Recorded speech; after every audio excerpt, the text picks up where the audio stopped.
Hai, selamat pagi anak-anak. Hari ini kita akan belajar IPA bersama Miss Asti.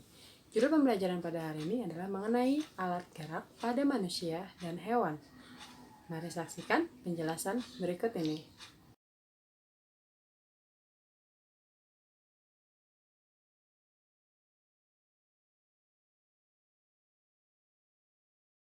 Hai anak-anak, hari ini kita akan mempelajari IPA tentang alat gerak dan fungsinya pada hewan dan manusia, serta cara memelihara kesehatan alat gerak manusia.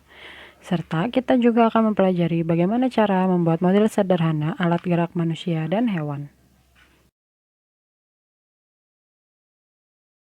Pada dasarnya, alat gerak terbagi menjadi dua, yaitu alat gerak pasif dan alat gerak aktif. Alat gerak pasif tidak akan bisa bergerak tanpa bantuan alat gerak aktif.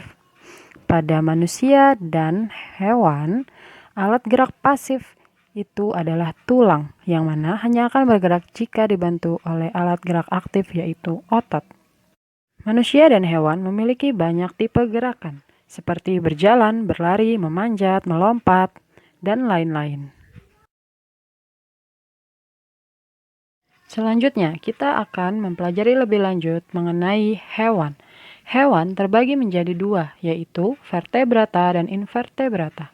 Vertebrata berarti hewan yang memiliki tulang belakang, sedangkan invertebrata ialah hewan yang tidak memiliki tulang belakang. Jika kalian melihat gambar di layar, ada 5 kelompok hewan yang merupakan vertebrata. Pertama, Pisces, amfibia, reptilia, aves, dan mamalia. Hewan-hewan tersebut adalah hewan yang memiliki tulang belakang. Menurut kategori hewan-hewan tersebut, masing-masing hewan memiliki jenis alat gerak yang berbeda, seperti Pisces, yaitu jenis ikan yang memiliki alat gerak berupa sirip, dan mereka melakukan gerakan yang disebut dengan berenang. Kemudian kategori amfibia, mereka mempunyai alat gerak berupa tangan dan kaki.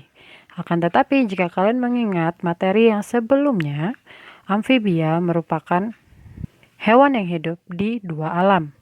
Pada gambar terlihat katak dijadikan sebagai contoh. Katak adalah hewan yang hidup di dua alam. Pada saat mereka kecil, mereka menyerupai ikan yang mana mereka bergerak menggunakan sirip dan bernafas menggunakan insang. Akan tetapi ketika mereka besar, mereka bergerak menggunakan kaki dan tangan dan bernafas menggunakan paru-paru dan kulit. Kelompok hewan berikutnya ialah reptilia. Ular dijadikan contoh. Ular tidak bergerak menggunakan tangan dan kaki, akan tetapi ular bergerak menggunakan kulit mereka, yaitu dengan bantuan otot-otot perut. Gerakan ular ini disebut dengan melata. Kategori hewan berikutnya ialah aves, yaitu jenis burung. Burung memiliki alat gerak berupa sayap, dan mereka bergerak dengan cara terbang. Selain sayap, burung juga dilengkapi dengan kaki yang membantu mereka untuk bertengger di dahan pohon. Yang terakhir ialah kategori jenis mamalia. Mamalia ialah hewan yang menyusui. Mamalia memiliki tulang belakang. Contoh hewan mamalia di sekitar kita sangatlah banyak seperti kucing, anjing, kambing, kerbau, dan lain-lain. Mereka bergerak menggunakan kaki. Berikut adalah tabel lebih lanjut yang menjelaskan klasifikasi vertebrata dan invertebrata. Vertebrata terbagi menjadi dua bagian utama, yaitu hewan berdarah panas dan hewan berdarah dingin. Hewan berdarah panas adalah hewan yang mampu mengatur suhu tubuhnya lebih tinggi dari suhu lingkungan. Manusia termasuk dalam jenis makhluk hidup yang bertipe darah panas. Sedangkan hewan berdarah dingin ialah hewan yang tidak mampu mengatur suhu tubuhnya, melainkan suhu tubuhnya akan mengikuti suhu lingkungan di sekitarnya. Selanjutnya, invertebrata terbagi menjadi dua. Hewan invertebrata yang memiliki kaki bersambung dan hewan yang tidak memiliki kaki. Jenis invertebrata yang tidak memiliki kaki akan bergerak menggunakan alat gerak lain, diantaranya berupa bulu getar ataupun dengan otot-otot yang ada pada tubuh mereka. Apa manfaat adanya alat gerak pada tubuh makhluk hidup?